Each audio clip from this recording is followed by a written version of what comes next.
السلام علیکم دوستو، دس از فہد کھوکھر۔ آپ نے پروفیسر رف صاحب کے ساتھ میری ایک پوڈ کاسٹ دیکھی ہوگی جس کا عنوان تھا قرآن پر وار۔ پروفیسر صاحب نے مجھے آف دا ریکارڈ ایک بات کی جو کہ کمپلیمنٹ ہے میرے لیے۔ انہوں نے کہا کہ فہد، جو سوالات تم نے میرے سے کیے ہیں وہ تم سے تگنی یا چگنی عمر کے لڑکے میرے پاس لے کر آتے ہیں۔ پروفیسر صاحب نے ڈیورنگ دا پوڈ کاسٹ ایک بات کہی کہ چودھری اکرم صاحب اس وقت حیات ہیں، اگر ہو سکے تو تم ان سے جا کر ضرور ملو اور اپنے سوالات ان کے سامنے جا کر رکھو۔ اس دن سے میں چودھری اکرم صاحب کو ڈھونڈنے لگ گیا اور بالآخر مجھے وہ مل گئے۔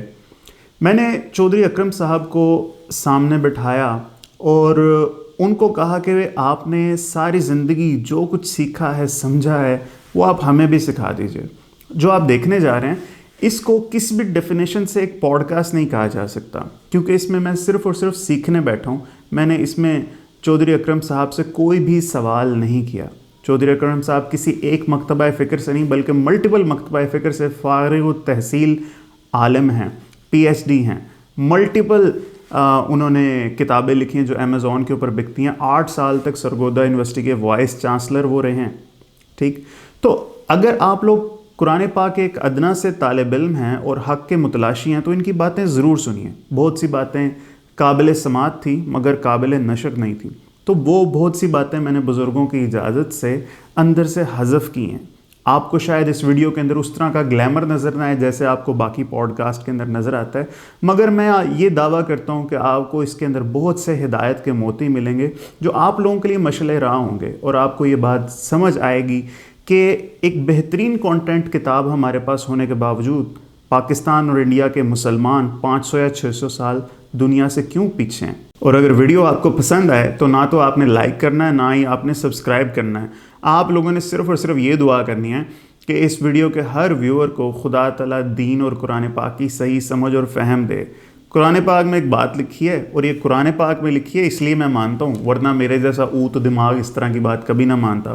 اور وہ یہ کہ قیامت کے دن ماں کہے گی کہ بھائی میرے بیٹے کو دوزخ میں ڈال دو، مجھے بچا لو، اور بیٹا کہے گا میرے باپ کو دوزخ میں ڈال دو، مجھے بچا لو۔ اس طرح کی بات ہے بھائی۔ ہمیں جو at the end of the day جو چیز ہم نے کمانی ہے وہ یوٹیوب کے ڈالر نہیں ہیں، وہ یہی نیکیاں بھائی جو ہم لوگ کما لیں گے۔ تو اپنے لیے بھی دعا کیجیے، میرے لیے بھی دعا کیجیے۔ ویڈیو آپ کے لیے پیش خدمت ہے۔ جزاک اللہ خیر۔ میں آپ اجازت دیں تو میں شروع کروں؟ جی آپ بتائیں کیا آپ۔ اعوذ باللہ من الشیطان الرجیم، بسم اللہ الرحمن الرحیم۔ قال اللہ تعالیٰ فی القرآن المجید انا نحن نزلنا الذکر وانا لہ لحافظون۔ قرآن کریم نے کہا، اللہ نے فرمایا قرآن کریم میں کہ ہم نے اس کتاب کو اتارا ہے اور ہم ہی اس کی حفاظت کریں گے۔ ٹھیک، تھوڑی دیر پہلے آپ گفتگو فرما رہے تھے کہ اللہ نے 1,24,000 انبیاء کیوں بھیجے۔ حقیقت یہ ہے اللہ بہت رحیم ہے، اپنے بندوں سے بہت ہی پیار کرنے والا ہے۔ جب لوگ اس کو بھولتے تھے تو اللہ تعالیٰ کسی پیغمبر کو انہی لوگوں میں سے مبعوث کر دیتا کہ ان لوگوں کو ہدایت پہ لے آؤ، اور جو صاحب شرف ہوتے وہ پیغمبر کی بات مانتے، دوسرے بغاوت پہ آمادہ ہو جاتے، اور اللہ پھر ان کو عذاب سے دوچار کر دیتا۔ 1,24,000 انبیاء آئے جن کے پاس جبرائیل وحی لاتے تھے۔ ان میں سے 315 کو اللہ نے کتابیں یا صحیفے دیے، 315 کو۔ میرے بہت سارے سننے والے 315 کا عدد پہلی بار سن رہے ہوں گے۔ میں مسند امام احمد ابن حنبل سے کوٹ کر رہا ہوں۔ 1,24,000 انبیاء میں سے 315 کو کتابیں یا صحیفے دیے گئے۔ ہر دیندار نے جب ان کو لوگوں کے سامنے رکھا، ہماری پوری انسانی تاریخ میں کلرجی کی اور اس علاقے کے بڑے لوگوں کی ایک ایسی کنائیونس ہوئی کہ بڑے لوگوں نے، حکمرانوں نے کلرجی کے تعاون سے ان الہامی کتابوں کو انہوں نے تبدیل کروا دیا. صرف ایک کتاب ہے ان 315 صحیفوں میں یا کتابوں میں جو ہر طرح کی تصحیف سے اور ہر طرح کے رد و بدل سے بچ رہی. ٹھیک. اس میں دراصل رسول اللہ صلی اللہ علیہ وسلم نے جو طریقہ کاری اختیار کیا وہ آپ سے پہلے کسی نبی نے استعمال نہیں کیا. رسول اللہ صلی اللہ علیہ وسلم کیا کرتے تھے، جب آپ پہ وحی اترتی تو وحی اترتے ہوئے صحابہ کو پتہ چل جاتا رسول اللہ صلی اللہ علیہ وسلم کی یہ جو کیفیت ہے، ابھی یہ وحی وصول کرنے والے ہیں. آپ لیٹ جاتے، آپ کے ماتھے پہ پسینہ آ جاتا، اور جب آپ اس کیفیت سے نکلتے تو کم از کم تاریخ بتاتی ہے کہ مختلف اوقات میں رسول اللہ صلی اللہ علیہ وسلم نے 65 سکرائب انہوں نے اپوائنٹ کیے ہوئے تھے. آپ نے اپنے 65 سیکرٹریز یا اسلامی اصطلاح میں ہم ان کو کاتبین وحی کہتے ہیں، وہ آپ نے اپوائنٹ کیے ہوئے تھے. ان میں سے جتنے اویلیبل ہوتے 8 10 15، وہ اس زمانے میں کاغذ کم تھا. عام طور پر وہ کاتبین وحی کیا کرتے تھے، اونٹ کے کندھے کی ایک ہڈی ہے، اس کو بہت اچھی طرح صاف کر کے وہ اتنی بڑی ٹیبلٹ بن جاتی ہے، تختی بن جاتی ہے، اس کو وہ صاف کر کے رکھتے، قلم دوات تیار ہوتا. اور رسول اللہ صلی اللہ علیہ وسلم کا طریقہ یہ تھا، جو وحی اترتی وہ آپ صحابہ کے سامنے ایک ایک لفظ کو 3 مرتبہ آپ بولتے، صحابہ اس کو لکھ لیتے. اس وقت تک کی اتری ہوئی وحی، جو اس میٹنگ میں وحی اتری ہے، جب آپ لکھوا چکتے تو پھر کسی ایک صحابی سے کہتے پڑھو تم نے کیا لکھا. وہ صحابی پڑھ کے سناتا، باقی سارے کاتبین وحی بھی سنتے، اور اگر اس میں کوئی غلطی ہوتی تو ٹھیک کروا دیتے، اگر ٹھیک ہوتی تو رسول اللہ صلی اللہ علیہ وسلم گویا سرٹیفکیٹ دیتے کہ ہاں تم نے ٹھیک لکھا ہے. یہ اہتمام کسی اور صحابی نے، کسی اور نبی نے نہیں کیا. اچھا، روایات میں ہے، تاریخ کی کتابوں میں یہ ساری تفصیل. ایک اور بات میں عرض کر دوں، جی، یہ صرف محمد صلی اللہ علیہ وسلم ہیں جن کی زندگی کے ایک ایک لمحے کو تاریخ نے ریکارڈ کیا ہے. بالکل. کسی اور مسلح، کسی اور بڑے لیڈر، کسی اور بڑے نبی کی زندگی کے ایک ایک لمحے کو تاریخ نے اس طرح ریکارڈ نہیں کیا جس طرح محمد علیہ الصلوۃ والسلام کی ایک ایک ادا کو، ایک ایک لفظ کو، کس موقع پہ آپ نے کیا کہا، تاریخ نے لکھا ہے. بہترین سے. آپ حیران ہوں گے کہ جب رسول اللہ صلی اللہ علیہ وسلم کا وصال ہوا، 22 سال 10 مہینے کچھ دن وہی اترتی رہی، آپ صحابہ کو لکھواتے رہے، اور خاص طور پر مدینہ میں آپ کا اہتمام یہ تھا کہ آپ کہہ لیں کہ 10 بجے 10:30 بجے آپ مسجد کے صحن میں، مسجد مدینہ کے صحن میں آ بیٹھتے. آپ صحابہ سے کہتے جو تیرے پاس تحریر ہے پڑھو، وہ تحریر پڑھی جاتی اور آپ اس کو ٹھیک قرار دیتے، اگر کوئی غلطی ہوتی تو آپ اس کو ٹھیک کرا دیتے. ہماری تاریخ رسول اللہ صلی اللہ علیہ وسلم کی حیات طیبہ میں کچھ دن ہیں ایام العرضات. ایام العرضات، عرضات عین رے ضاد ٹھیک ہے، تائے مربوطہ، کیا مطلب؟ ہاں، ایام العرضات. اوکے. اچھا، ایام العرضات سے مراد ڈیز آف پریزنٹیشن ہے. اچھا، ڈیز آف پریزنٹیشن.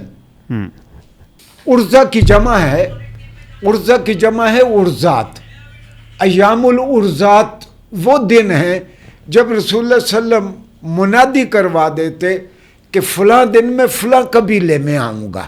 رسول اللہ صلی اللہ علیہ وسلم وہاں پہنچتے اور سب صحابہ کو پتہ ہے کہ رسول اللہ صلی اللہ علیہ وسلم قرآن سننے آئے ہیں. جن لوگوں کے پاس قرآنی تحریریں ہوتی تو وہ اپنا عرضہ اردو میں بھی ہم کہتے ہیں نا میں عرض کرتا میرا ہوں، عرض میں پیش کرتا عرض ہوں، پیش کیا. ہاں ٹھیک ہے. تو ایام العرضات یعنی ڈیز آف پریزنٹیشن، اچھا پیشکش کے دن. صحیح ہے. تو اس دن جس صحابی کے پاس بھی جو تحریر ہوتی وہ رسول اللہ آپ صلی اللہ علیہ وسلم کے سامنے پڑھتا تو آپ اس کو ٹھیک قرار دیتے. ٹھیک. اور آپ حیران ہوں گے جب آپ کا وصال ہوا 11 ہجری میں، کم از کم 25 صحابہ تھے جن کے پاس موجودہ ترتیب کے ساتھ پورے کا پورا قرآن ان کے پاس ذاتی نسخہ موجود تھا. صحیح. 25 صحابہ کرام کے پاس پورے کا پورا قرآن موجودہ ترتیب میں پورے کا پورا قرآن موجود تھا. ہاں میں بھول نہ جاؤں ایک بات میں عرض کر دوں، جب رسول اللہ صلی اللہ علیہ وسلم پہ وحی اترتی تو آپ کاتبین وحی کو کہتے اس وحی کو فلاں صورت میں فلاں آیت کے بعد اور فلاں آیت سے پہلے لکھو، اس صورت کو ان آیات کو فلاں صورت میں فلاں فلاں آیت کے بعد اور فلاں آیت سے پہلے لکھو. گویا یہ 286 285 آیات ہیں سورہ بقرہ میں، تو وہ ظاہر ہے ایک بار نہیں اتری، نہیں آئی، کئی بار اتری ہوں گی. ان صورتوں میں آیات کی ترتیب بھی رسول اللہ صلی اللہ علیہ وسلم کی دی ہوئی ہے. اور جب آخری رمضان تھا محمد علیہ الصلوۃ والسلام کا تو آپ نے صحابہ سے کہا کہ مجھے جبرائیل نے کہا ہے کہ آئندہ شاید میں آپ کے ساتھ رہوں یا نہ رہوں، میں اس رمضان میں آپ کو 2 مرتبہ قرآن سناؤں گا. اور رسول اللہ صلی اللہ علیہ وسلم آخری رمضان میں قرآن پڑھتے جاتے، صحابہ پیچھے بیٹھے اپنے اپنے نسخے لے کے اس کو کولیٹ کرتے جاتے. انگریزی میں کولیشن کہتے ہیں جب ایک ٹیکسٹ کا دوسری ٹیکسٹ کے ساتھ موازنہ کیا جائے، صحیح، اس کو کولیشن کہتے ہیں. اچھا، مغرب کو بڑی تکلیف تھی کہ یہ مسلمان کہتے ہیں کہ قرآن عین اسی طرح محفوظ ہے جس طرح محمد علیہ الصلوۃ والسلام نے لکھوایا تھا. ہاں جی. اب حیران ہوں گے کہ 1935 میں ایک بہت بڑا اورینٹلسٹ تھا. میں نے عرض کیا کہ اورینٹلسٹ وہ ہوتا ہے جو مغرب کا باسی ہو، مغرب کا رہنے والا ہو، اسلامی علوم میں وہ درک حاصل کرے اور خاص طور پر سیرت اور قرآن کے اوپر وہ کام کرے، وہ عام طور پر اورینٹلسٹ ہیں. وہ دراصل قرآن اور سیرت میں وہ نقص نکالنے کے لیے وہ پڑھتے ہیں، لیکن آپ حیران ہوں گے کم از کم ان میں سے 40% کے قریب قرآن کی حقانیت سمجھ کے مسلمان بھی ہو جاتے ہیں. بہت سارے اورینٹلسٹ مسلمان ہوئے ہیں. صحیح ہے. ایک اورینٹلسٹ تھا professor bridges ٹراسر، university of Munich میں، جرمن تھا. اس نے کہا کہ یہ مسلمان بڑے دعوے کرتے ہیں کہ قرآن میں کوئی رد و بدل نہیں ہے. اس نے 1400 سالہ اسلامی تاریخ کے اس نے مختلف جگہوں سے 42,000 قرآنی نسخے اکٹھے کیے. 42,000 کاپیز آف دا قرآن، جن میں سے اکثر خطی نسخے تھے، ہاتھ کے لکھے ہوئے تھے، کچھ چھپے بھی تھے. بھائی چھاپا خانہ تو ابھی 200 سال 250 سال ہوا جب سے چیزیں چھپنے لگیں، مغرب میں کچھ پہلے چھپنے لگیں تو چھپے ہوئے اور دستی لکھے ہوئے 4200 نسخے، 42,000 نسخے اس نے اکٹھے کیے. اس نے دراصل قرآن کا آرکائیو بنائی میونخ یونیورسٹی میں. پھر 42,000 نسخوں کو ایک دوسرے کے ساتھ کولیٹ کیا، ان کا موازنہ کیا. آپ حیران ہوں گے کئی نسخوں میں کتابت کی تو کوئی غلطی ملی ہوگی، یعنی سکرائب لکھنے والا لکھتے ہوئے کوئی ایک لفظ لکھنا بھول گیا. ٹھیک، ایسی غلطیاں ہیومن ایررز تو تھی. ٹیکسٹ کا اختلاف کہیں نہیں تھا، ٹیکسٹ کا اختلاف کہیں نہیں تھا. اچھا، ٹیکسٹ کا اختلاف کیا ہوتا ہے؟ 70-72 انجیلیں ہیں. ایک انجیل کہتی ہے کہ he was not a son of God, اور ایک کہتی ہے کہ he was a son of God. Yes. دوسری انجیل کہتی ہے کہ he was son of God, ایک انجیل کہتی ہے کہ he was spiritual son of God. اور نقل کفر کفر نباشد. ایک انجیل کہتی ہے he was directly begotten son of God. استغفر اللہ. وہ اس طرح کا اللہ کا بیٹا تھا جس طرح میں اپنے باپ کا یا آپ اپنے والدین کی اولاد ہیں. استغفر اللہ. یہ ٹیکسٹ کا اختلاف ہے. باقی جتنی بھی الہامی کتابیں ہیں سب میں ٹیکسٹ کے اختلاف ہیں. صرف ایک کتاب ہے 315 کتابوں میں جس میں کوئی ٹیکسٹ کا اختلاف نہیں. ایک آیت دوسری آیت سے مفہوم میں مطلب. ہاں. اچھا زمانی اعتبار سے ہمارے دیہاتوں میں کہا جاتا ہے 4 ہی کتابیں ہیں. ہاں 4 الہامی کتابیں کرونالوجیکل آرڈر میں. تورات زبور، توریت ہے، زبور ہے، انجیل ہے، قرآن ہے. جی یہ 4 ہی کتابیں ہیں. ہمارے دیہاتوں میں ایک اور بات بھی کہی جاتی ہے کہ جو 4 کتابوں سے سیدھا نہ ہو 5ویں چیز اللہ نے پنجاب پولیس کو دی ہے. صحیح ہے. ہاں جی. اچھا نہیں یہ نشر نہیں کرنا. نہیں نشر نہیں کرتے. اور کل پولیس میں لے تو ساری کتابیں بدل گئی. ایک ہی کتاب ہر قسم کی تحریف اور تصحیف سے بچی ہے. اچھا تحریف تو آپ نے سنا ہے آج تک، جب ایک حرف کی بجائے دوسرا حرف لکھا جائے. جی. اور تصحیف کہتے ہیں نقطے کا، جب ایک نقطے کی بجائے دوسرا نقطہ آ جائے اس کو تصحیف کہتے ہیں. تحریف ہے حرف کا بدلنا، جی، اعراب کا یا نقطے کا بدل جانا. جی. آپ دعا لکھتے رہے کوئی دغا پڑتا رہا، ایک ہی نقطے نے محرم سے مجرم کر دیا. جی. تو ہر قسم کی تصحیف اور تحریف سے پاک ہے. قرآن پاک ہے. زبردست. سر قرآن پاک ایک اور بات. جی کہیے. کسی کو غلط فہمی نہیں ہونی چاہیے کہ جب لوگوں کا جغرافیہ بدلتا ہے تو ووکل کارڈز کا بیہیویئر بدل جاتا ہے. جب لوگوں کا جغرافیہ بدلتا ہے گلے کا بیہیویئر بدل جاتا ہے. ڈائلیکٹ جو ہوتے ہیں. ہاں نہیں ڈائلیکٹ اور چیز ہے. اچھا.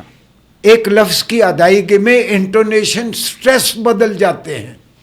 اوکے ایگزامپل کوئی دیجیے گا. میں اس کے ایگزامپل یہ دیتا ہوں. پنجابی میں آپ کہتے ہیں ربڑ. ٹھیک ہے. کسی سرائکی دوست سے کہیں وہ کہے گا ربڑ. بے پہ زور آیا. بے کے اوپر تھوڑا سا زور دے گا. ٹھیک ہے. اسی طرح میرے دوست ہیں بہت سارے سرائکی بہت اچھے دوست ہیں. انہوں نے جناب علی کہنا ہو تو جناب علی، وہ تھوڑا سا ان کا انٹونیشن سٹریس مختلف ہے. اسی طرح پنجابیوں کا بھی ہے. ایک پنجابی کو میں زور دے دے کے رہ گیا کہ تم یزمان کہو، وہ جزمان ہی کہتا تھا. یہ کو وہ جے بولتا تھا. تو یہ مختلف علاقوں میں مختلف ووکل کارڈز ان کا بیہیویئر مختلف ہے. یہ فنومینا انگریزی عربی میں بھی تھا. ایاک نعبد و ایاک نستعین. کئی قبیلے ایاک نہیں کہہ سکتے تھے، وہ کہتے تھے ویاک نعبد. عرب میں، عربی میں.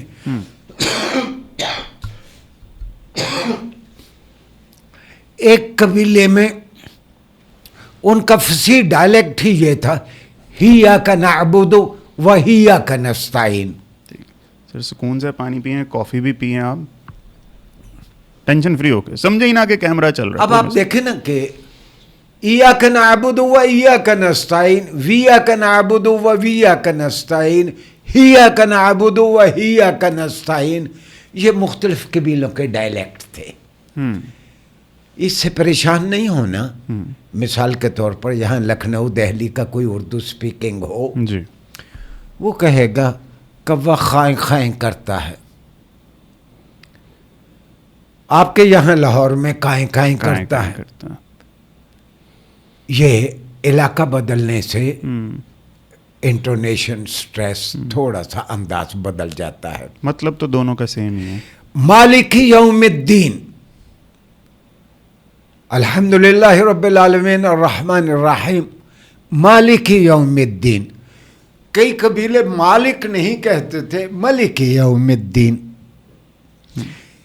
کئی قبیلے ملاک یوم الدین, کئی قبیلے کہتے تھے ملک یوم الدین. یہ ڈائلیکٹل ویریئنٹس تھے مختلف قبائل کے. اچھا واضح رہے, نبی جو آتا ہے, نبی لوگوں کو لسانیات پڑھانے نہیں آتا. نبی تو اللہ کا پیغام دینے اور ایک خدا شناس معاشرہ بنانے آتا ہے. جی. اور صلی اللہ علیہ وسلم نے لوگوں کی یہ مجبوریاں دیکھ کے ان کو اجازت دے رکھی تھی کہ آپ اپنے اپنے ڈائلیکٹ میں قرآن پڑھ لیا کریں. تو کیا قرت کا اختلاف یہی ہے یا وہ ڈیفرنٹ چیز ہے؟ قرت کا جو اختلاف کہتے ہیں وہ یہی بات ہے؟ یہی. اچھا یہ رسول اللہ علیہ وسلم نے اجازت دی ہوئی تھی. بلکہ پھر حدیث کی کتابوں میں ہے, کہا گیا کہ نزل القرآن بسبعۃ احرف, 7 قراتوں میں قرآن کو اتارا گیا. یعنی مختلف قبائل کے جو لہجے تھے ان کی بڑی بڑی قسمیں جو بنتی تھی, تو یہ آپ ان لہجوں میں, اور تم جو لہجہ تمہیں میسر ہو اس میں قرآن پڑھ لیا کرو. جی. سیدنا عثمان رضی اللہ عنہ وہ رمشناس نبوت تھے. اب ہوا یہ کہ مسلمان فوجیں ارض روم میں ہیں, امام کسی اور قبیلے کا ہے, پیچھے مقتدی کسی اور قبیلے کے ہیں. اس نے اپنے قبیلے کے لہجے میں قرآن کے کوئی لفظ پڑھے.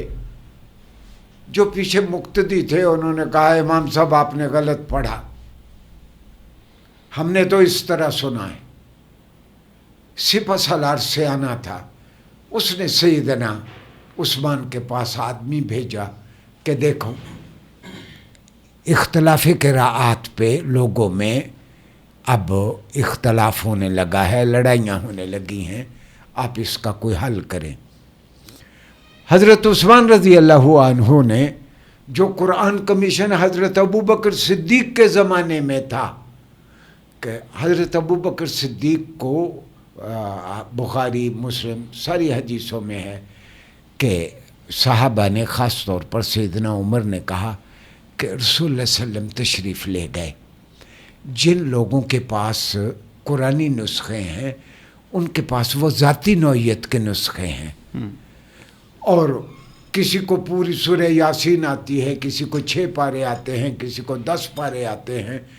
ان 25 لوگوں کے پاس پورے کا پورا قرآن ہے.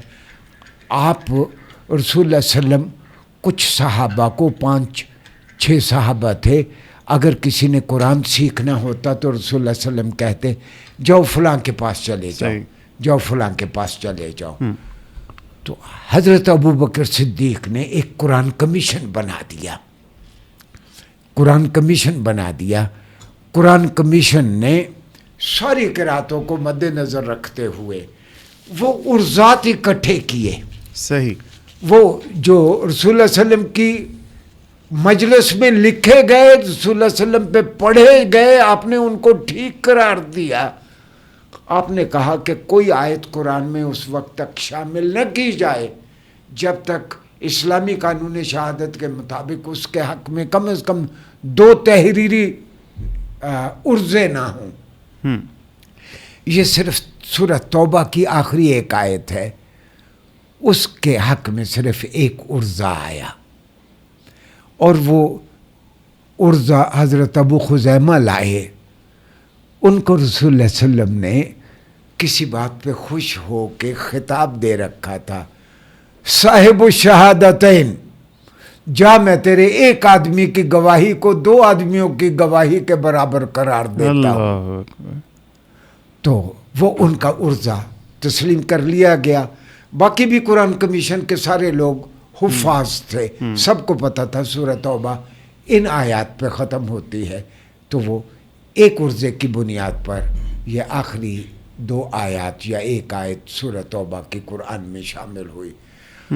اچھا, جب حضرت عثمان کے پاس شکایات آئیں کہ قراءات کے سبب لوگوں پہ بہت اختلاف ہے, آپ نے اسی قرآن کمیشن کو بلایا. قرآن کمیشن کو بلایا, آپ نے کہا کہ قراءت پہ اختلاف ہو رہا ہے, آپ قرآن کو ایک بار پھر لکھیں اور قرآن کو اس قراءت پہ لکھیں جو رسول اللہ صلی اللہ علیہ وسلم کی اپنی ذاتی قراءت تھی, جو رسول اللہ صلی اللہ علیہ وسلم کی اپنی ذاتی قراءت تھی. مثلا ذوالعشیرہ, بنو حنیفہ, تمیم, فلاں قبیلہ, وہ سب کی قراءتیں چھوڑ کے قریشی قراءت پہ جو رسول اللہ صلی اللہ علیہ وسلم کی اپنی قراءت تھی مدینہ منورہ میں, جس قراءت میں رسول اللہ صلی اللہ علیہ وسلم خود قرآن پڑھا کرتے تھے, تو اس رمشناس نبوت خلیفہ راشد نے قرآن کو رسول اللہ صلی اللہ علیہ وسلم کی ذاتی قراءت پہ دوبارہ لکھوایا, اور یہ وہ قرآن ہے جو آج تک ہمارے پاس ہے. یعنی یہ جو بات کہی جاتی ہے کہ انہوں نے کمپائل کیا, فرسٹ کمپائل نہیں کیا, ان کا اصل کام قرت کو ٹھیک کرنا تھا. حضرت عثمان نے جو کام کیا وہ دوبارہ یعنی ایک ہی قراءت پہ, آپ جمعے کے خطبے دیکھتے ہیں, نبی پاک صلی اللہ علیہ وسلم کی زندگی میں 100% کمپائل نہیں ہوا قرآن پاک ایک جگہ, یعنی کتابی صورت میں نہیں آیا. ٹھیک, صحابہ کے پاس اپنے اپنے نسخے تھے. رسول اللہ صلی اللہ علیہ وسلم نے پورے کا پورا قرآن آخری رمضان میں 2 مرتبہ سنایا موجودہ ترتیب کے ساتھ. ٹھیک ہے. ہاں, اگر آپ اس کو یوں کہیں کہ بین الدفتین 2 گتوں کے درمیان, 2 جلدوں کے درمیان, اس انداز میں نہیں تھا. اسی لیے تو حضرت ابو بکر صدیق نے کوشش کی کہ سرکاری سرپرستی میں ایک بار قرآن کا ورشن دے دیا جائے, لیکن اس میں 6-7 قراءتیں تھیں. حضرت عثمان رضی اللہ عنہ کے زمانے میں رسول اللہ صلی اللہ علیہ وسلم کی صرف 1 قراءت پہ پورے کا پورا قرآن. پھر وہ جو 7 بڑے بڑے مراکز تھے اسلامی کلچر کے, ان کو 1 کاپی بھیج دی گئی. وہی قرآن آج تک ہمارے پاس ہے, اور یہ واحد کتاب ہے جو عین اسی طرح محفوظ ہے جس طرح سرور عالم صلی اللہ علیہ وسلم نے, یعنی اس کی امپیریکل ایویڈنس ہے. ٹھیک ہے. جو بات میں بار بار آپ سے کہتا رہا جی, یا قرآن کے طالب علموں سے, کہ قرآن کی 6236 آیات میں ہاں ایک روایت ہے کہ حضرت عائشہ سے روایت ہے کہ قرآن کریم کی 6667 آیات ہیں. یقیناً حضرت عائشہ نے یہ کہا. حقیقت یہ ہے کہ صحابہ میں اختلاف تھا اس بات پہ کہ وقف یہاں ہونا چاہیے یا نہیں ہونا چاہیے. جو زیادہ جگہ پہ وقف کرتے ہیں وہ 6667 آیات, اور ورنہ قرآن میں ایک روانی میں پڑھتے ہوئے وہ 6236 آیات. ہمارے یہ تاج کمپنی بھی جو شائع کرتی ہے سعودیہ سے, پوری دنیا سے جو قرآن شائع ہوتا ہے, تو لفظ بھی اتنے ہی ہیں.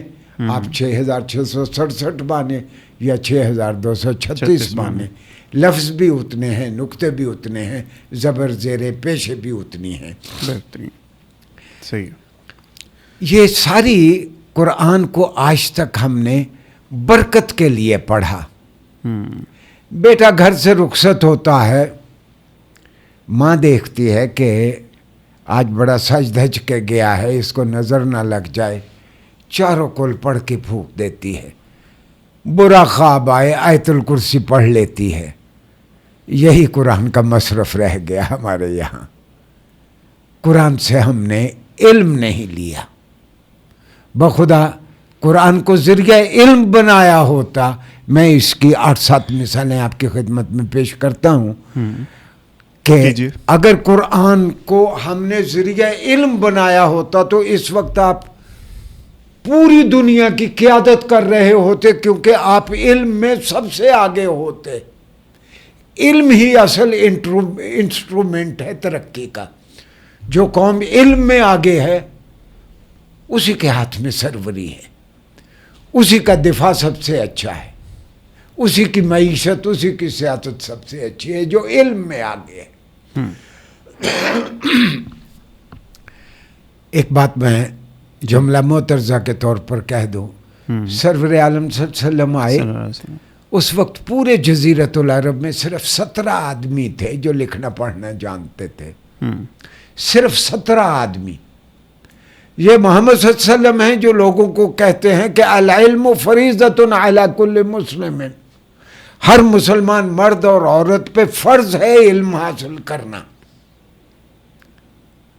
اور سچی بات ہے کہ رسول اللہ صلی اللہ علیہ وسلم نے لوگوں کو علم کی جانب مائل کیا۔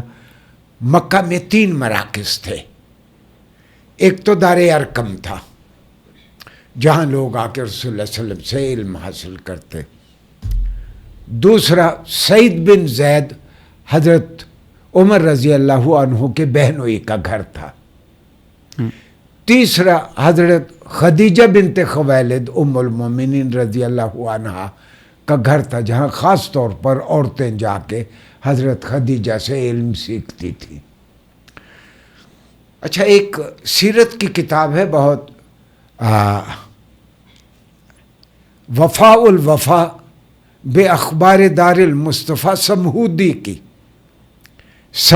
کی، اور ایک اور کتاب ہے قطانی کی التراتیب الاداریہ فی عہد النبی و فی عہد صحابہ، ایڈمنسٹریٹو ڈیسیژنز ٹیکن بائی محمد صلی اللہ علیہ وسلم اینڈ خلفائے راشدین۔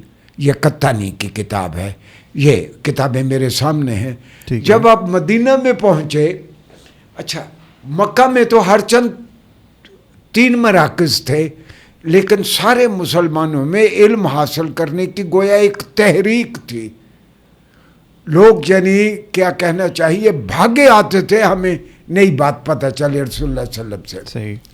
مدینہ میں 18 مراکز تھے، یعنی سمہودی لکھتے ہیں 18 مراکز تھے جہاں لوگوں کو خاص طور پر 3 چیزیں سکھائی جاتی تھی۔ رسول اللہ صلی اللہ علیہ وسلم کے زمانے میں یہ بتایا جاتا تھا آج یہ وحی اتری ہے، اور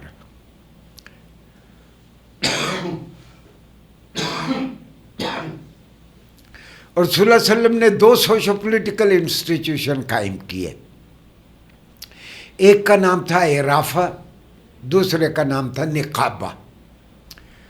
جب 10 آدمی مسلمان ہوتے تو رسول اللہ صلی اللہ علیہ وسلم ان میں سے سیانے آدمی کو عریف مقرر کر دیتے کہ تم ان 10 آدمیوں کے انچارج ہو۔ جب 10 عریف اکٹھے ہوتے، آپ ان میں سے سیانے آدمی کو نقیب مقرر کر دیتے کہ آپ ان 100 آدمیوں کے انچارج ہیں۔ اور حضرت عمر رضی اللہ عنہ کے زمانے میں ان نقیبوں کو میجسٹریٹ کے اختیارات بھی دے دیے گئے۔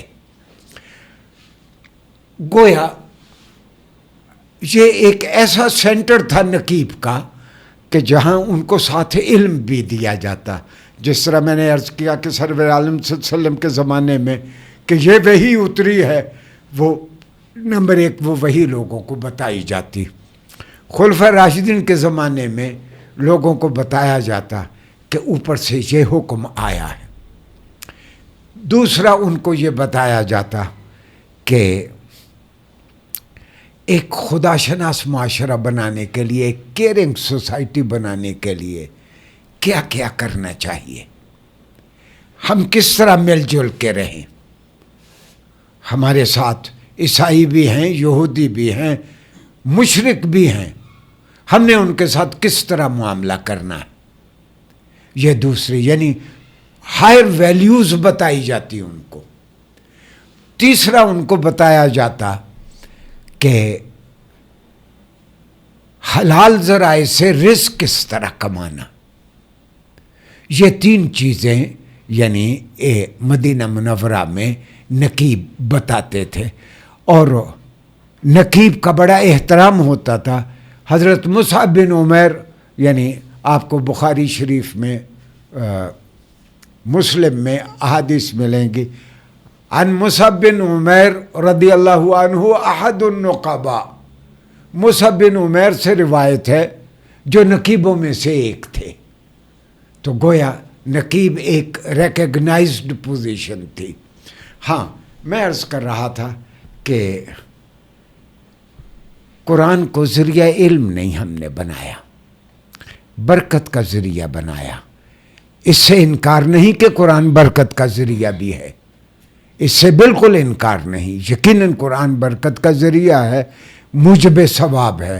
جب آپ قرآن پڑھتے ہیں آپ کے کھاتے میں نیکیاں لکھی جاتی ہیں، لیکن یہ طوطے کی طرح پڑھنے کے لیے اللہ نے قرآن کو نہیں بھیجا، قرآن کو کتاب ہدایت بنا کے بھیجا ہے۔ میں آپ کو 4-5 آیات قرآن کی آپ کے سامنے رکھتا ہوں جی، اور آپ کو اندازہ ہوگا کہ اچھا، اس کے ساتھ ساتھ سیرت کو بھی ہم نے نظری انداز میں پڑھا، تھیوریٹیکل انداز میں پڑھا۔ مطلب جنگوں کی تاریخ پڑھی ہم نے کہ 313 آئے، سامنے سے 1000 تھے، کشتوں کے پشتے لگ گئے اور یہ ہوا اور اتنے شہید ہوئے، اتنے واصل جہنم ہوئے، یعنی پوری کی پوری سیرت وہ جنگوں کی تاریخ نہیں ہے۔ اور صلی اللہ علیہ وسلم نے ایک خوبصورت معاشرہ کس طرح قائم کیا، اس کی تفصیلات عام طور پر ریڈیو ٹیلی ویژن کے خطبوں میں ہم کو نہیں بتائی جاتی۔ میں اس کی ایک مثال دیتا ہوں۔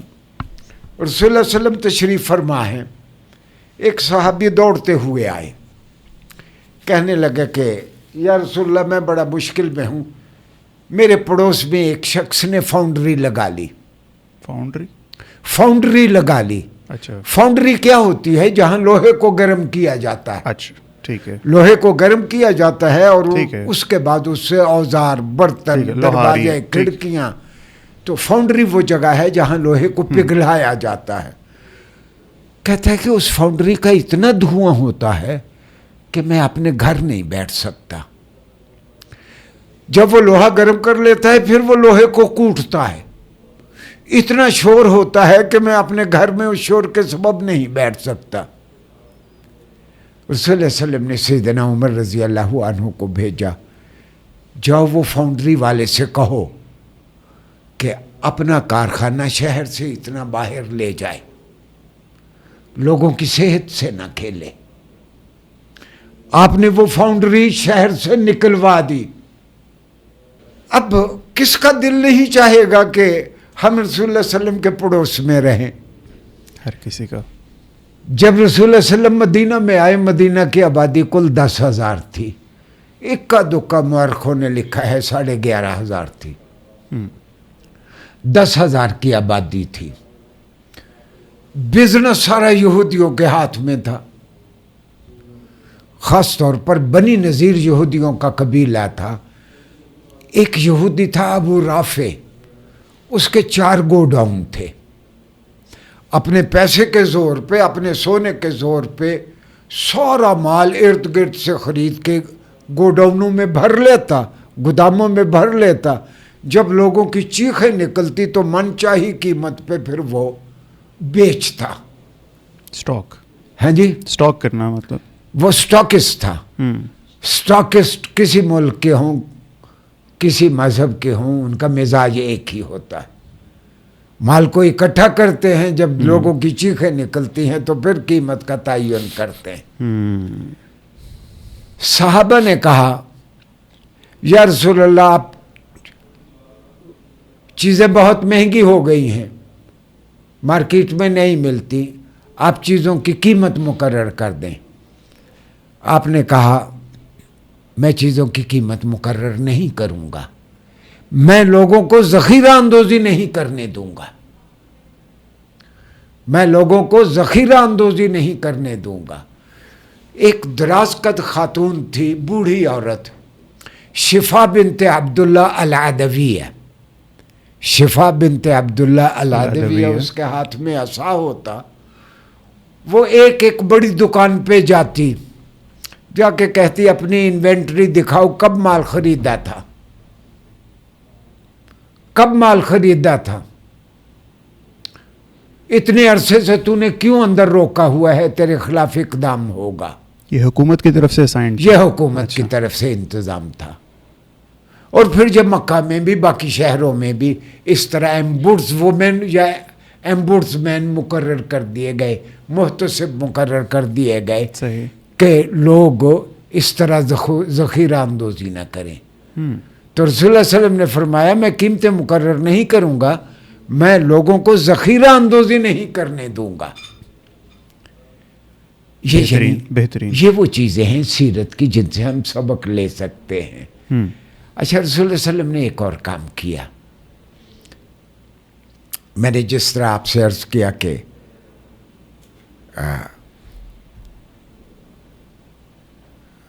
بے شمار قبائل آتے, کہتے یا رسول اللہ ہمیں مدینہ میں رہنے کی اجازت دے. آپ کہتے شہروں کو چھوٹا رکھو, لوگوں کا اخلاق اچھا رہے گا. اچھا, شہروں کو چھوٹا رکھو, لوگوں کا اخلاق ٹھیک رہے گا. سارے لوگ ایک دوسرے کو جانتے ہوں گے. دیکھیں نا, ہاں جی ٹھیک ہے. ایک من چلا کسی کا پیچھا کر رہا ہے, وہ دیکھتا ہے کہ فلاں بابا کونے پہ کھڑا ہے جو میرے ابا کو بھی جانتا ہے. میں کوئی الٹی سیدھی حرکت کروں گا, کچھ صحیح بات پکڑ لے گا. ہاں ٹھیک ہے. آبادی تھوڑی ہوگی, لوگوں کی ایک دوسرے پہ نظر ہوگی. ٹھیک ہے. تو رسول اللہ صلی اللہ علیہ وسلم نے فرمایا شہروں کو چھوٹا رکھو, اخلاق ٹھیک رہے گا, مینجمنٹ بھی آسان ہوگی. مینجمنٹ بھی آسان. تم فلاں علاقے میں چلے جاؤ, وہاں جا کے تم نئی بستی بسا لو. آپ شمال کی جانب آپ اشارہ کرتے. اچھا, مختلف ملکوں میں پیمائش کے پیمانے مختلف ہیں. بالکل. کئی بار ایک ہی ملک میں پیمانے مختلف ہو جاتے ہیں. لاہور میں مرلہ 225 فٹ کا ہے, ملتان بہاولپور میں میاں والی میں مرلہ 272 فٹ کا ہے. ہاں بالکل ایسے ہی. اور صلی اللہ علیہ وسلم اس سے کہتے کہ تم شمالی علاقے میں چلے جاؤ, وہاں جا کے نئی بستی بسا لو, اور تم وہاں جا کے جو نئی بستی بساؤ اس کی گلیاں 20 ذراع کی رکھو. 20 ذراع کی. ذرا کتنا بڑا ہوتا ہے سر ذرا؟ تو 20 ذراع کی رکھو. ایک ذراع 27 انچ کا ہے. اچھا, ایک ذرا 27 انچ کا. اچھا, اب 27 ضرب 20 ٹھیک ہے, یہ 45 فٹ بنتا ہے. اچھا, آپ اپنی گلیوں کو ٹھیک ہے 45 سے 50 فٹ کی, رسول اللہ علیہ وسلم نے فرمایا کم از کم 20 ذراع کی گلیاں رکھو, اور ایک ذراع 27 انچ کا ہے, تقریباً 2 فٹ. ہاں ٹھیک ہے, تقریباً 45 فٹ. 45 fit total. ٹھیک ہے ٹھیک ہے. تو رسول اللہ علیہ وسلم کا یہ فرمان تھا کہ اپنی گلیوں کو 45 سے 50 فٹ کی رکھو. اب آپ نے لاہور کی, اندرون لاہور کی گلیاں دیکھی ہیں. مشتاق یوسفی کی شکایت, اور مجھے بھی وہی یاد آئی, ہاں جی, نکاح کی گنجائش رہ جاتی تھی. نہیں وہ میں ان گلیوں میں گیا, سامنے سے کوئی آیا تو ایک آدمی گلی کے دیوار کے ساتھ یوں کھڑا ہوتا ہے تو تب دوسرا آدمی گزر سکتا ہے. کئی اتنی تنگ ہیں, حویلیاں چھوٹی نہیں ہوئی, گلیاں چھوٹی ہو گئی. ہاں جی. تو رسول اللہ علیہ وسلم نے یہ اسٹینڈنگ آرڈر تھا, اپنی گلیوں کو 20 ذراع کی رکھو, یعنی 45 سے 50 فٹ کی رکھو. یہ سیرت سے سیکھنے کی چیزیں ہیں. کیا بات. آپ نے مسجد نبوی کے باہر جو لوگ ہجرت کر کے آئے, مکہ کے لوگ وہ تو تاجر تھے, مدینہ کے لوگ باغبانی کرتے تھے, کھجوروں کے باغ تھے. بابا وہ لوگ بھوکے مر جائیں کیا کریں؟ رسول اللہ صلی اللہ علیہ وسلم نے فرمایا کہ آپ یوں کریں، مدینہ کے باہر آپ نے ایک بہت بڑا مخیم خیمہ لگوا دیا، اس کے اندر دکانیں بنوا دی،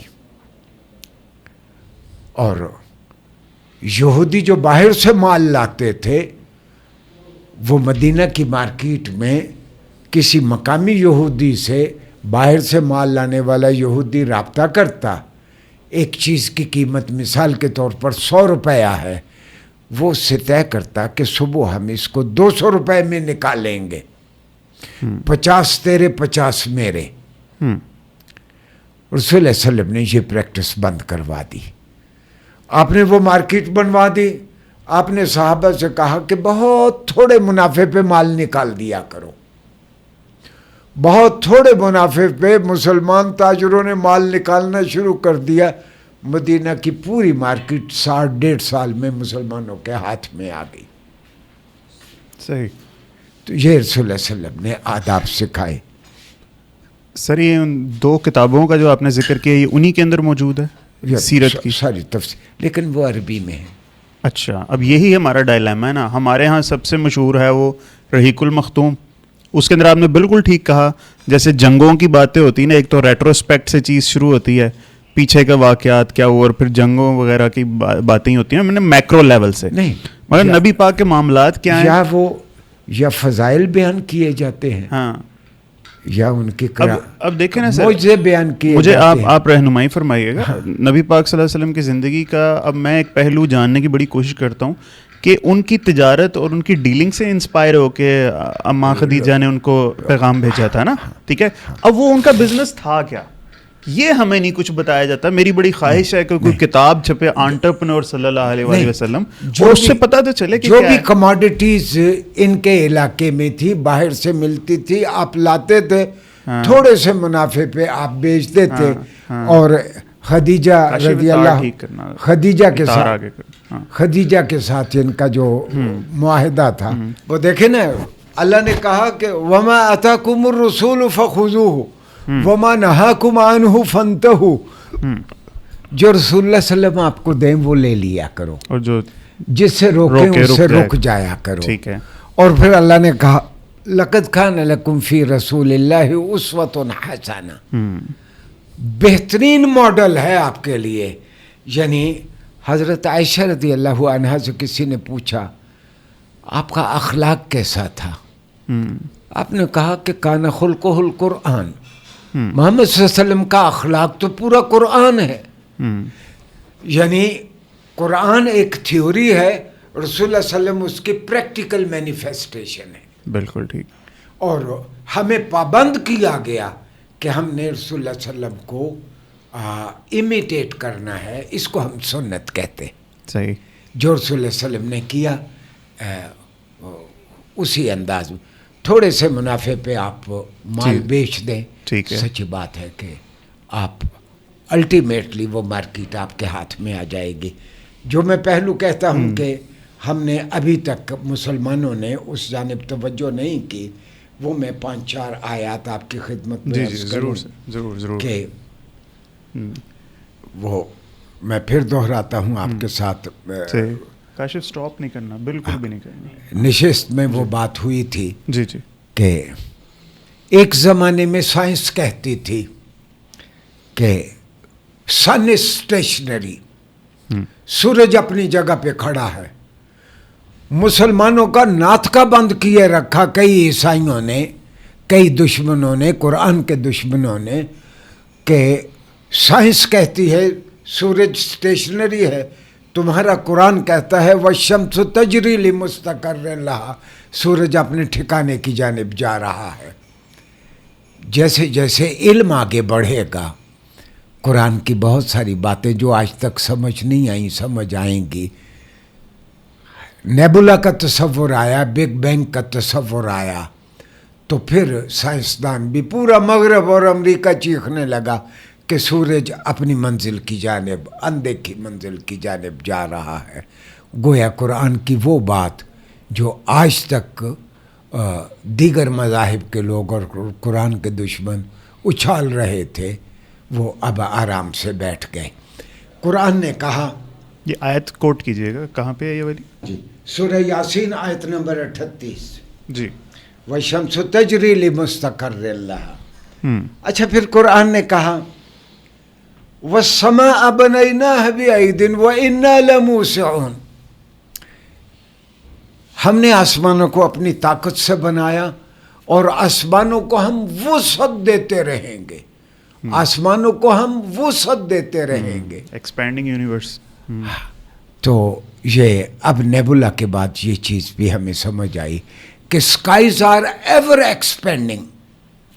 اچھا یہ اس سے مجھے یاد آیا جی کہ رسول اللہ علیہ وسلم تشریف فرما ہے. صلی اللہ علیہ وسلم. ایک بدو صحرا نشین ایک آدمی آیا, آ کے رسول اللہ علیہ وسلم سے پوچھتا ہے یا رسول اللہ روز آخرت اللہ خود ہمارا حساب لے گا؟ رسول اللہ علیہ وسلم نے فرمایا ہاں, ہر ایک کا حساب اللہ خود لے گا.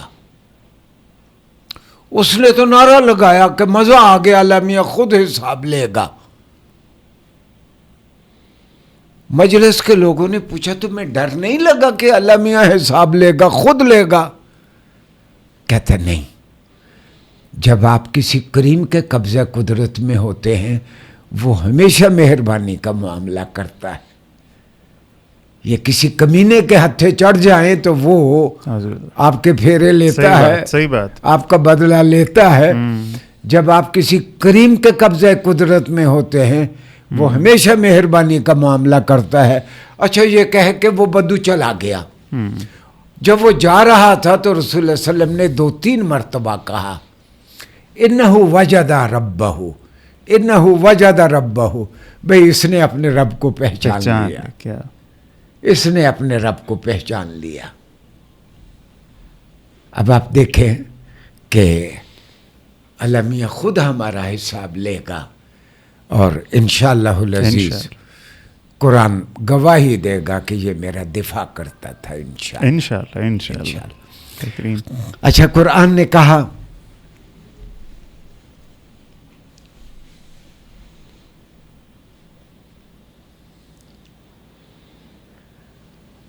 دوزخ میں عذاب کس طرح دیا جائے گا, یہ قرآن کا ایک موضوع ہے. جی. قرآن نے کہا کلما نضجت جلودہم بدلناہم جلودا غیرہا لیذوقوا العذاب. دوزخ میں دوزخیوں کی سکن جب جل جائے گی بدلناہم جلودہا, ہم اس کی جلد کو چینج کر دیا کریں گے, ہم اس کی سکن کو بدل دیا کریں گے. کیوں؟ لیذوقوا العذاب, تاکہ وہ لگاتار عذاب چکھتا رہے. یہ ہسٹالوجی ہے. یہ آج کے ڈاکٹروں کو یہ آیت زیادہ سمجھ آتی ہے کہ جتنے سینس ریسیپٹر ہیں وہ سارے سکن میں ہیں. سکن میں ہے. ٹھیک. اکا دکا سینس ریسیپٹر نیچے وسرا یعنی پلوں میں ہیں. سارے سینس ریسیپٹر سکن میں ہیں. اگر یہ میری سکن جل جائے پورے طور پر تو پھر میرے ہاتھ کا کوئی قیمہ کرتا رہے مجھے درد ہی نہیں ہوگا, کوئی اس کو جلاتا رہے مجھے درد ہی نہیں ہوگا. اوکے. دیکھ کے وحشت ضرور ہوگی, درد نہیں ہوگا کیونکہ سینس ریسیپٹر جو ہیں وہ میری سکن میں ہیں. کلما نضجت جلودہا, جب دوزخ میں دوزخیوں کی جلد پک جایا کرے گی جل جل کے, بدلناہم جلودا, بدلناہم جلودن غیرہا. ایک منٹ,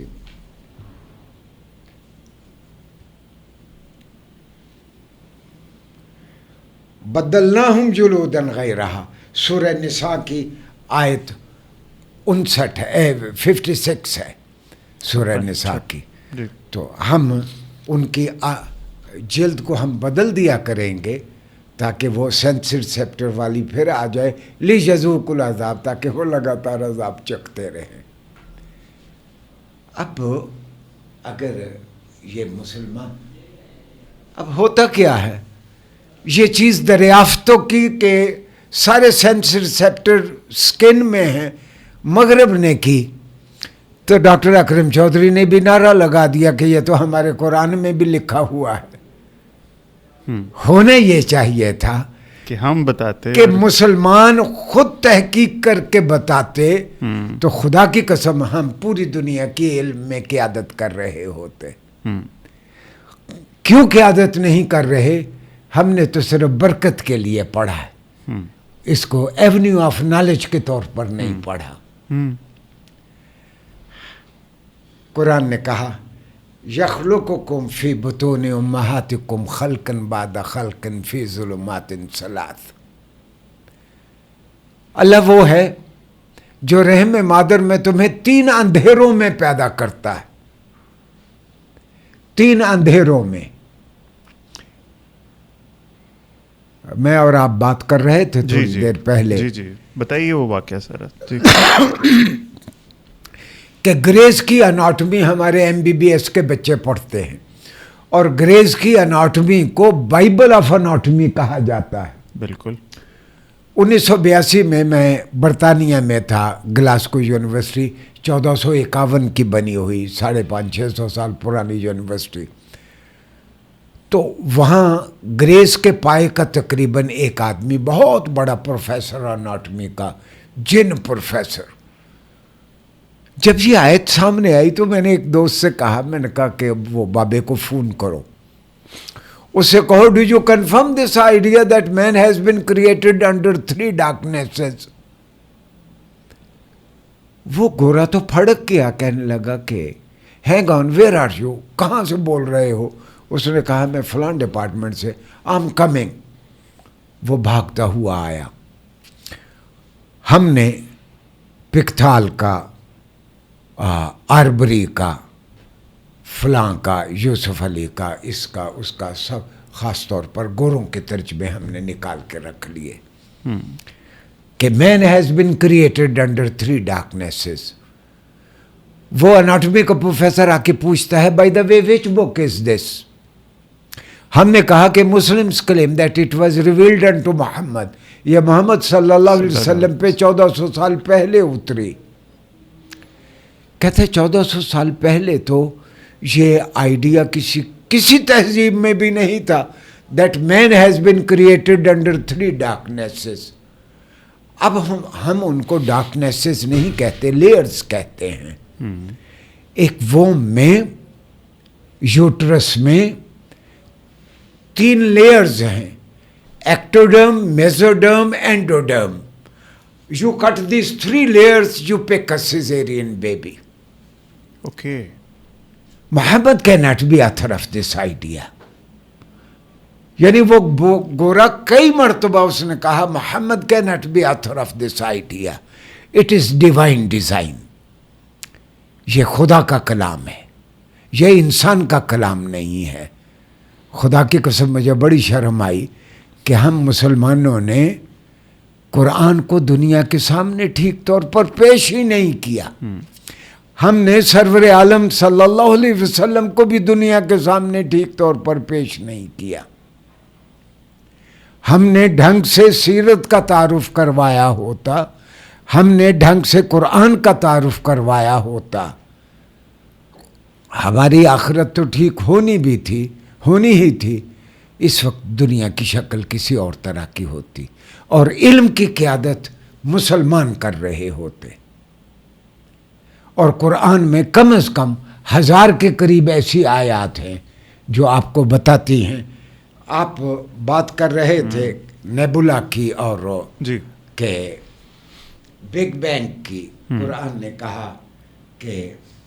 قرآن نے کہا یہ دیکھیں نا کہ کاش کہ ہم نے اس آیت کو بہت 200 سال پہلے بھی سمجھا ہوتا تو ہم اس وقت دنیا کے بہت ترقی یافتہ قوموں میں ہوتے. قرآن نے کہا اولم یروا ان السماوات والارض کانتا رتقا ففتقناہما. تم نے دیکھا نہیں کہ یہ مشرکین نے دیکھا نہیں کہ زمین اور آسمان کانتا رتقا، they were one body. رتق اس کو کہتے ہیں کہ ایک ہی جسم ہو لیکن اس کو الگ کیا جائے تو سارے اس کے ٹکڑے الگ طور پر وجود رکھ لیں. یعنی میں اس کی مثال یوں دیتا ہوں، آپ کو سمجھ آئے گی. فقہ اسلامی میں ایک باکرہ خاتون، ایک ورجن بچی جس کا ہائمن فریکچر نہیں ہوا، اس کو رتق کہتے ہیں. اوکے، اس کو رتق کہتے ہیں. یعنی جب سمجھ گیا میں. ہائمن جب تک انٹیکٹ ہے وہ رتق ہے. ٹھیک. کہ ان السماوات والارض کانتا رتقا، کہ زمین اور آسمان دیور ون باڈی ففتقناہما، ہم نے ان کو الگ الگ کر دیا. اب یہ بگ بینگ اور فلاں سچی بات ہے. یہ سب سے پہلے ہم نے یہ ثابت کیا ہوتا تو ہم بہت دنیا کی قیادت کر رہے ہوتے. قرآن کریم کی ایسی میں نے آپ سے عرض کیا. میں تھوڑا آپ کو یہاں پہ روکوں اور مجھے بتائیے گا، ابھی بھی تو کتنی باتیں جن پہ ہم کام کر سکتے ہیں نا. ابھی اب جیسے قرآن بھرا پڑا ہے. 7 آسمان جو ہیں یہ اب تک ایکسپلینڈ نہیں ہے. ہاں جی، ہے نا. آپ کو اس کی کچھ سمجھ ہے کہ کیا ہے یہ؟ اس پہ ریسرچ ہونی چاہیے نا. اس پہ ریسرچ ہونی چاہیے. وہ ساری باتیں جو ابھی تک ہمیں میٹافر یا ہمیں استعارہ لگتی ہیں ان کے اوپر تحقیق ہونی چاہیے. اور بھی بتائیے گا اگر آپ کے کوئی دماغ میں کچھ ہو نا اس طرح کی چیز. جی ضرور. اچھا، قرآن نے کہا اولم یروا انا نأتی الارض ننقصها من اطرافها. یہ 20-25 سال پہلے میں نے آیت پڑھی تو میں پریشان ہوتا تھا. اولم یروا، یہ مشرکین نے نہیں دیکھا کہ ہم اب زمین کی جانب توجہ کریں گے اور زمین کو اس کے کناروں سے ہم چھوٹا کرتے رہیں گے. یہ قرآن نے کہا. 2 جگہ پہ یہ آیت ہے قرآن میں، 2 جگہ پہ آیت ہے. جو میں آپ کو عرض کر رہا ہوں یہ قرآن کریم میں ہے.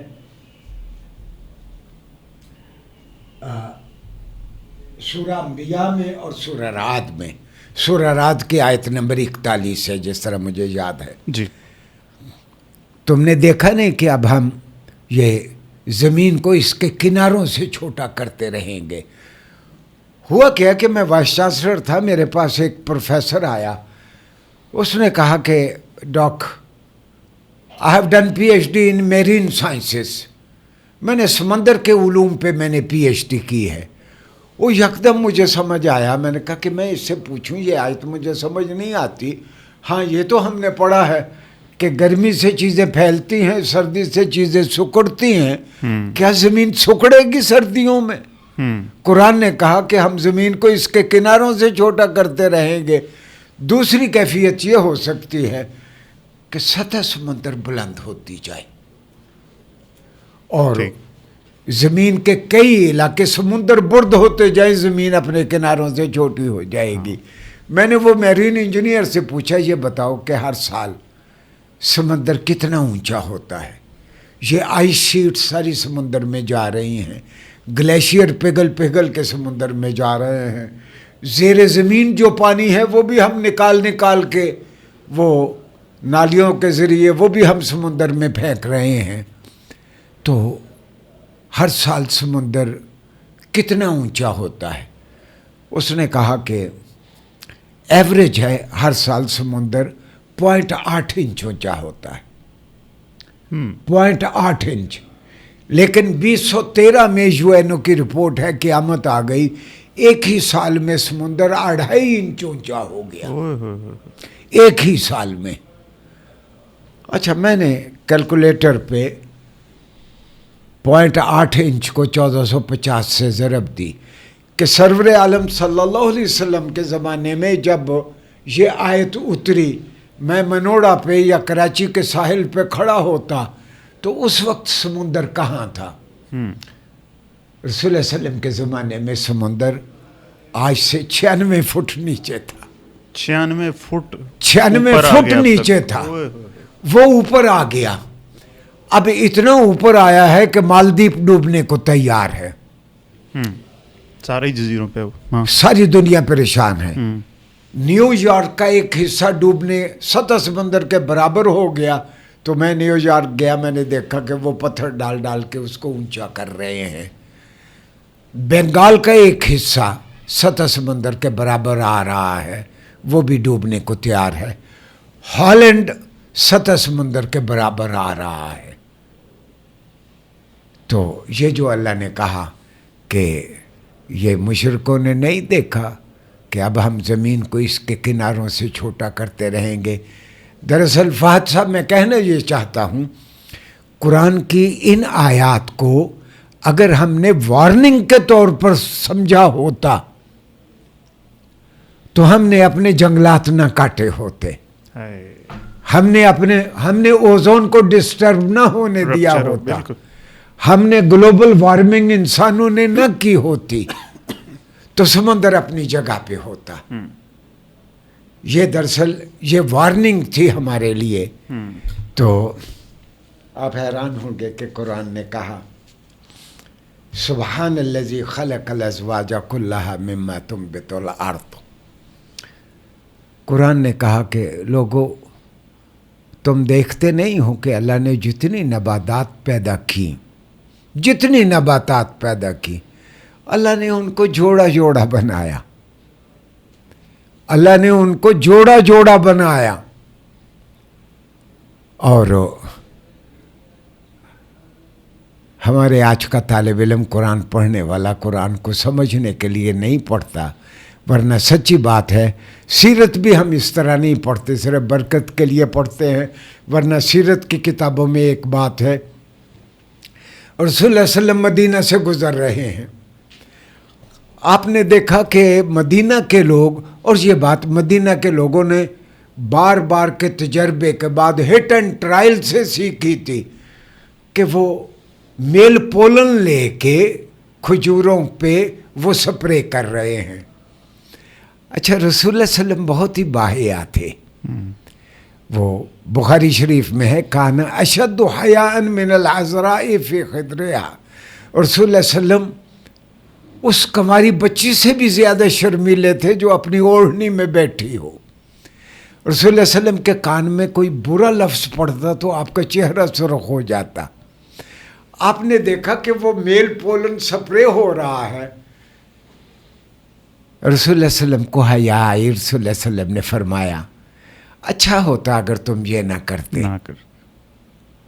تو اس سال صحابہ نے پولن سپرے نہیں کیا.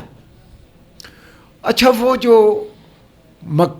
مدینہ میں جو کھجوریں پیدا ہوئیں کسی میں گٹھلی نہیں ہے, کوئی ٹیڑھی میڑھی ہے, تو سارے صحابہ نے آ کے رسول اللہ صلی اللہ علیہ وسلم سے کہا یا رسول اللہ آپ کی خواہش کے مطابق ہم نے پولن سپرے نہیں کیا تھا, ہماری اس سال کھجوروں کی فصل نہیں ہوئی.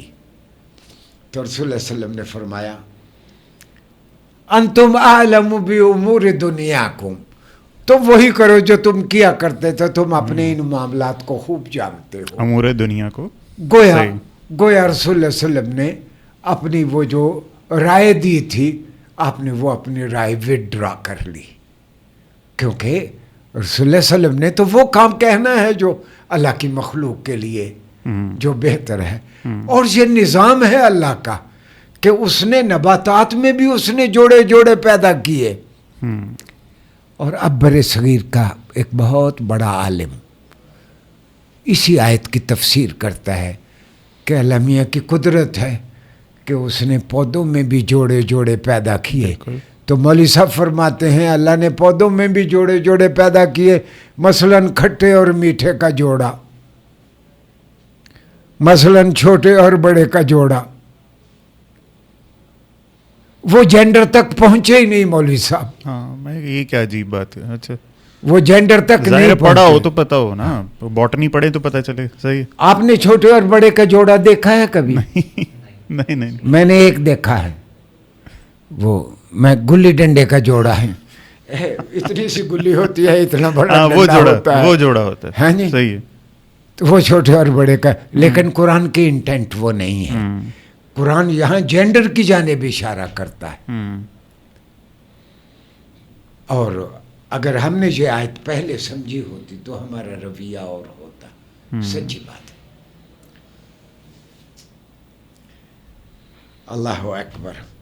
اللہ. ایک دو اور آیات جی میں آپ سے. جی بتائیے. قرآن نے کہا هو الذی جعل الشمس ضیاء والقمر نورا. اللہ وہ ہے کہ جس نے سورج کو ضوء والا بنایا اور قمر کو چاند کو نور والا بنایا. فہد صاحب, Quran is best understood in Arabic. جی. انگریزی میں کہا جاتا ہے کہ what is said in one language can not be said in another language. جو چیز کسی ایک زبان میں کہی جاتی ہے وہ دوسری زبان میں اسی فورس کے ساتھ, اسی بلاغت کے ساتھ بیان ہی نہیں ہو سکتی. میں اس کی مثال یوں دیتا ہوں کہ اردو کا ایک شعر ہے کہ لیڈر کیسا ہونا چاہیے, نگاہ بلند, سخن دل نواز, جام پر سوز. یہی ہے رخت سفر میر کارواں کے لیے. آپ شیکسپیئر سے اس کا انگریزی ترجمہ کروا لیں, وہ چیز نہیں بن سکتی. یہ بلاغت انگریزی میں نہیں آئے گی. نہیں آ سکتی. What is said in one language cannot be said in another language. یہی سبب تھا کہ جب لوگ قرآن کا ترجمہ کرنے کی کوشش کرتے تھے وہ سوچتے تھے کہ ہم حق ادا نہیں کریں گے, کوئی قرآن کا ترجمہ ہی نہیں کرتا تھا. یہ 1150 سال اسلام کے بیت گئے. یہ 1762 عیسوی میں حضرت شاہ ولی اللہ فوت ہوئے. تو 1762 عیسوی میں آپ صلی اللہ علیہ وسلم 632 میں آپ نے پردہ فرمایا. 1150 سال کے بعد پہلا ترجمہ شاہ ولی اللہ نے کیا فارسی میں, اور پھر شاہ ولی اللہ نے کہا کہ میں قرآن کی بلاغت کو میں دوسری زبان میں نہیں ڈھال سکتا, میں تو صرف ترجمہ نہیں کروں گا. اس کا ہمیں فائدہ ہوا, یہ کنورژن کا ریٹ بڑھ گیا. کم از کم قرآن کا پیغام تو لوگوں تک پہنچنے لگا. گو قرآن کی بلاغت لوگوں کو سمجھ نہیں آتی ترجمے سے, لیکن اس کا فائدہ ہوا. شاہ ولی اللہ ایک مجتہد تھے, ایک بہت بڑے اسکالر تھے, انہوں نے ٹھیک کیا اور اس کے بعد پھر ترجمہ ہوتا رہا. وہ جس طرح میں نے آپ سے عرض کیا تھا کہ قرآن کا حقیقت میں ترجمہ پاسبل نہیں ہے, میں اس کی ایک دو مثالیں دیتا ہوں. جی.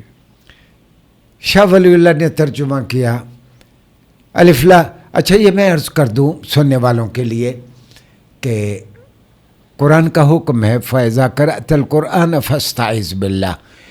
جب بھی قرآن پڑھو اس سے پہلے اعوذ باللہ پڑھ لیا کرو. اعوذ باللہ پڑھنا قرآن کا حکم ہے, مینڈیٹری ہے. ہاں آپ نے ایک مرتبہ اعوذ باللہ پڑھ لی ہے پھر بے شک 100 آیات پڑھتے رہیں, ایک بار پڑھنا مینڈیٹری اور لازمی ہے. تو شاہ ولی اللہ نے ترجمہ کیا فارسی میں الف لام میم ذالک الکتاب لا ریب فیہ. لا ریب فیہ, یہ وہ کتاب ہے جس میں کوئی شک نہیں. ریب کا ترجمہ شک کیا. شک اور ریب میں زمین آسمان کا فرق ہے. میں یہ نہیں کہتا کہ شک کا ترجمہ غلط ہے, شک معنی میں سے ایک ہے, لیکن ریب کا معنی بہت ہی بلیغ ہے. بتائیے. میں عرض کرتا ہوں وہ یہ کہ اگر میں آسمان کی طرف دیکھ کے کہتا ہوں کہ انا اشک ان الدنیا تمطر اليوم, مجھے لگتا ہے آج بارش نہ ہو جائے, یہ میرا شک ہے. either of the two is possible, یہ شک ہے. ایکسپیکٹیشن دونوں میں سے کوئی بھی ہو سکتا ہے, کچھ بھی ہو سکتا ہے. ٹھیک ہے, یہ شک ہے. اچھا یہ شک ہے. ٹھیک ہے. ریب یہ ہے کہ میں کسی پہ شک کرتے ہوئے ساتھ اس کی دیانت کو بھی موضوع بناؤں. مجھے لگتا ہے کہ فلاں بے ایمان ہو گیا, میرا 10 لاکھ اس نے واپس نہیں کرنا. یہ ریب ہے. یہ ریب ہے. جہاں جواز الطرفین ہے either of the two can happen, وہ تو سمپل شک ہے. اور لوگ بھی لکھتے ہیں الشک مع التہمۃ a doubtfulness accompanied with accusation, اس کو ریب کہتے ہیں.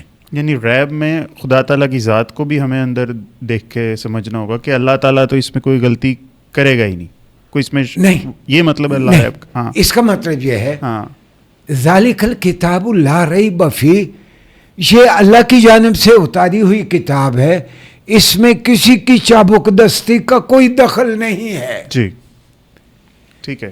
یہ کسی کاہن کا بنایا ہوا, کسی سے سیکھا ہوا, کسی سے دل سے جوڑ کے بنایا ہوا نہیں ہے, کسی کی کارستانی کا اس میں کوئی دخل نہیں ہے. اس کا کوئی اردو ورڈ نہیں ہے اس چیز کو. ہاں جی, اردو ورڈ کوئی بھی نہیں ہے اس پوری بات کو کہنے کے لیے, ایک ورڈ نہیں ہے. تو اس لیے کہا جاتا ہے کہ کوئی بھی ترجمہ حق ادا نہیں کرتا قرآن کا. 1150 سال قرآن کا ترجمہ نہیں ہوا. یہ صرف ایک مثال نہیں ہے, 20 مثالیں ہیں. یعنی مثال کے طور پر میں ایک مثال دیتا ہوں. جی جی.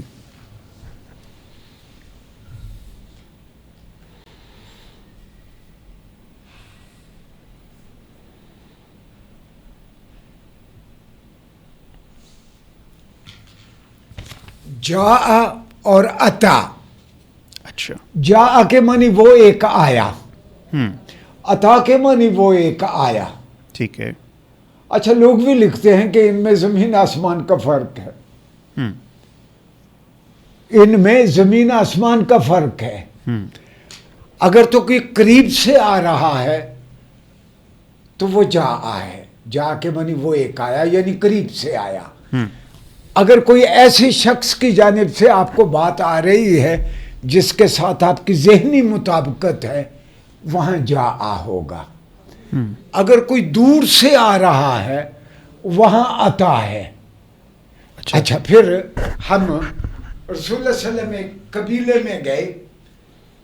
آپ نے قبیلے میں ایک میت پڑی دیکھی. اس میت کو آپ نے کہا بھئی اس میت کا وارث کون ہے, اس کا باپ کہاں ہے, اس کا بیٹا کہاں ہے. تو لوگوں نے کہا یا رسول اللہ ولیس منا, یہ ہم میں سے نہیں ہے, یہ کوئی باہر سے آنے والا تھا, یہاں آ کے ہمارے درمیان بس گیا. انما ہوا عطاوی, یہ عطاوی ہے, یعنی یہ باہر سے آنے والا ہے, یہ عطاوی ہے. ٹھیک. اچھا, اب ملتان میں سیلاب آئے, بارش ہوئی ہے 300 میل اوپر. بارش کہاں ہوئی؟ مظفر گڑھ کو خطرہ لاحق ہو گیا. ایسے سیلاب کو سیلون عطاویون, دور سے آنے والا سیلاب. صحیح, دور سے آنے والا سیلاب. اچھا, آپ کو جاء کا معنی بہتر تب سمجھ آئے گا کہ حضرت ابراہیم کو جب ان کے بیٹے نے کہا کہ یہ کیا تم ایک خدا کی بات کرتے ہو, تو حضرت ابراہیم نے کہا اپنے مشرک باپ کو, جاءنی من العلم, اے ابا میرے پاس وہ علم آیا ہے, ما لم یأتک, جو تیرے پاس نہیں آیا. ایک مشرک کی اللہ کے ساتھ کیا نسبت ہو سکتی ہے؟ مشرک اور اللہ کا تعلق ہے وہاں عطا ہے, جہاں نبی اور خدا کا باہم تعلق ہے وہاں جاء ہے. تو قریب سے آنا جاء ہے, دور سے آنا عطا ہے. تو سیلون عطاویون, بارشیں 300 میل دور ہوئی ہیں, 400 میل دور, اور خطرہ کسی اور جگہ کو ہو گیا, اس کو سیلون عطاویون, سیل کے معنی سیلاب, دور سے آنے والا سیلاب. اچھا, اب یہ قرآنی یہ جو بلاغت ہے, قرآن کا لطف تب ہے جب عربی آتی ہوگی. اور فہد صاحب میں عرض کروں, عربی دنیا کی آسان ترین زبان ہے. یہ ہمارا طریقہ تدریس غلط تھا کہ ہم نے اس کو مشکل زبان بنا دیا. بچوں کو